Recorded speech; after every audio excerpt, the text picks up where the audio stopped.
নমস্কাৰ কবিতাৰ শিৰোনাম অভিনেত্ৰী লেখক অমৰনাথ আবৃত্তিকাৰ অবনী কলিতা আবা সংগীত দীপজ্যোতি নাথ ঐ তোমালোক ভ্ৰাম্যমান প্ৰেমিকাবোৰ এনেকুৱাই নেকি বাৰু চালা কাৰোবাক ভাল লাগিলে সিধাই কৈ দিব পাৰা আই লাভ ইউ তুমি মৰিলে ময়ো মৰিম তুমি অবিহনে কেনেকৈ জীয়াই থাকিম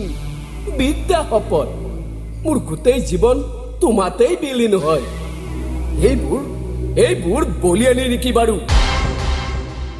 এজনক বাদ দি আনজনক ভাল পালে কোৱা বিশ্বাস কৰা না এতিয়াহে মোৰ সঁচা প্ৰেম হৈছে কি মিছা ডাইলগ তোমালোকে বাৰু প্ৰতিশ্ৰুতিবোৰ দিয়া কিয় সঁচা প্ৰেমৰ অৰ্থ জানানে তোমাৰ দৰে বাগৰি ফুৰা প্ৰেমিকাবোৰে আচলতে তোমাক ভুল দিলে নহব ভুল মোৰ দৰে প্ৰেমিক বন্ধুবোৰৰো ভুল আছে তোমালোকৰ চকু পানীবোৰ দেখি আমিবোৰে বিশ্বাস কৰি লওঁ যে তোমালোকে দিয়া বিশ্বাস আৰু প্ৰতিশ্ৰুতিবোৰ অন্ততঃ মিছা নহয় কিন্তু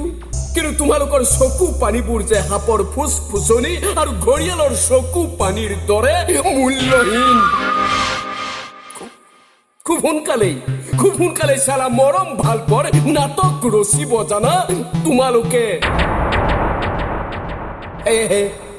মই তোমালোকৰ দৰে প্ৰেমিকাক নাম দিব বিচাৰিছো অভিনেত্ৰী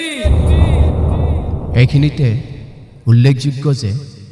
কবিতাটিত কবিয়ে কোনো নিৰ্দিষ্ট ছোৱালীক লৈ ৰচনা কৰা হোৱা নাই ধন্যবাদ